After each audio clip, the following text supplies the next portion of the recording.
গণতন্ত্রের ঘোমটা পড়া বিএনপি আর ধর্মের মুখোশ পরা জামাত, তাদের এই চক্রান্তের ঐক্যকে মোকাবেলা করে তাদেরকে ক্ষমতার বাইরে রাখতে হবে।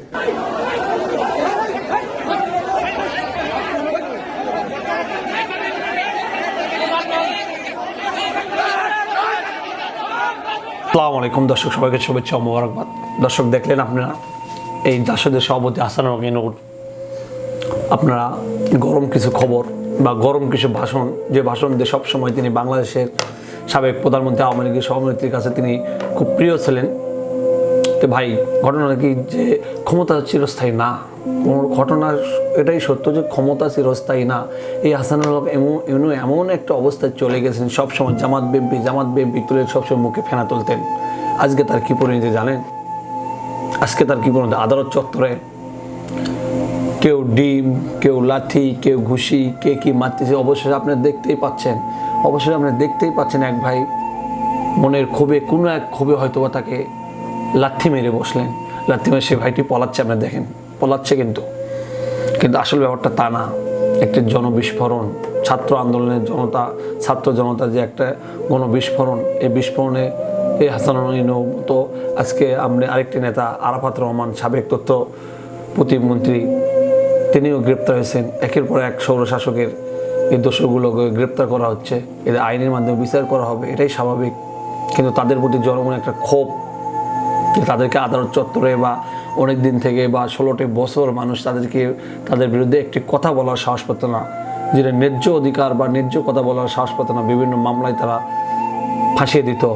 সেই হাসানুল হক ইনুকে আজকে আপনি আদালত চত্বরে যেভাবে লাথি মারল, সেটা দেখে সত্যি দুঃখজনক বা খুব কষ্ট বেদনাদায়ক। যদিও তিনি একটি প্রবীণ রাজনীতিবিদ, তাকে এভাবে লাথি মারাটা উচিত হয়েছে কিনা আদৌ জানি না, কিন্তু সেই ভাইটি কী জন্যে মারলো বা কোন ক্ষোভ থেকে যে লাত্তিগুলো মারলো, সেই ভাইটি প্রিয় জানবে। তো প্রিয় ভাইয়েরা, এই দুনিয়া বা এই ইহকালে আমরা যে কালে আমরা আছি, এখানে আমরা চিরস্থায়ী না, কোনো কিছুই চিরস্থায়ী না, সব কিছু ক্ষণস্থায়ী। আজ আপনার কাল আমার পশু আপনার, এভাবেই আমাদের চলতে হবে। কখনো ভাবা যাবে না যে সমতা বা এই আধিপত্য বা এই টাকা সব কিছু আমাদের জন্য চিরস্থায়ী না, এটা কখনোই ভাবা যাবে না। এটা ভাবলে আপনার বিপদে পড়বেন। তারপর এই শেখ হাসিনা আমলে যারা মন্ত্রিত্ব ছিলেন, তাদের আপনারা প্রমাণ দেখতেই পাচ্ছেন। তাই আসুন প্রিয় ভাইরা, আমরা দেশকে ভালোবাসি, দেশের স্বার্থে কাজ করি। কোনো কিছুকে আমরা এককালীন না ভাবি, কোনো কিছুকে আমরা ক্ষমতা পেয়ে যেন আমরা আকাশের দিকে তাকা না বেড়াই। কারণ মাটির নিচে তাকালে কেউ পথপিষ্ট হবে না, আর আকাশের দিকে তাকালে নিচের ছোট ছোট মানুষগুলো পিষ্ট হয়ে যাবে। এটা কখনো কাম্য না।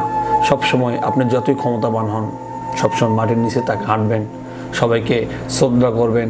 কারণ ক্ষমতা আল্লাহ আজকে আপনাকে ক্ষমতা, সম্মান, আধিপত্য, টাকা পয়সা আজকে আল্লাহ আপনাকে দিচ্ছে, কালকে আপনার প্রতি টাকা পয়সা বা আধিপত্য নাও রাখতে পারে। খুব দুঃখজনক। এই হাসানুল হক 7 দিনের রিমান্ডে নিচ্ছে, তার কাছ থেকে বিভিন্ন তথ্য নেওয়ার চেষ্টা করবে। রিমান্ডে তো আপনারা জানেন বিভিন্ন তথ্য নেওয়া হয়।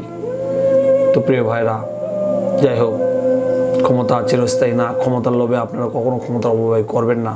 বা এই যে যারা ভবিষ্যতে যারা ক্ষমতা আসবে, তাদের প্রতিও আমাদের সাধারণ জনগণের এটাই আকাঙ্ক্ষা, চাহিদা থাকবে যে ক্ষমতা অপব্যবহার করে নির্দোষ ব্যক্তিকে কোনো সময় মামলা হামলায় জেনে না ঢোকে, নির্দোষ বা সাধারণ পাবলিক যেন সঠিকভাবে দেশ পরিচালনা করতে পারে বা সঠিকভাবে দেশে বাক স্বাধীনতা কথা বলতে পারে। এই স্বাধীনতা আমরা চাই। তো যাই হোক প্রিয় ভাইরা, আমার পিওর টিভির সঙ্গে থাকবেন। পিওর টিভি আপনাদের সবসময় সত্যনিষ্ঠ এবং সঠিক নিউজ দেওয়ার চেষ্টা করে। কেননা এই হলুদ সাংবাদিকতার মাঝে সত্য নিউজ প্রচার করা খুব কষ্টদায়ক ছিল কিছুদিন আগে। তো যাই হোক প্রিয় ভাইরা, সবাইকে শুভেচ্ছা। আমার প্রিয় টিভি সবাই সাবস্ক্রাইব করবেন। ভালো থাকবেন, সুস্থ থাকবেন। আসসালামু আলাইকুম। ধন্যবাদ সবাইকে।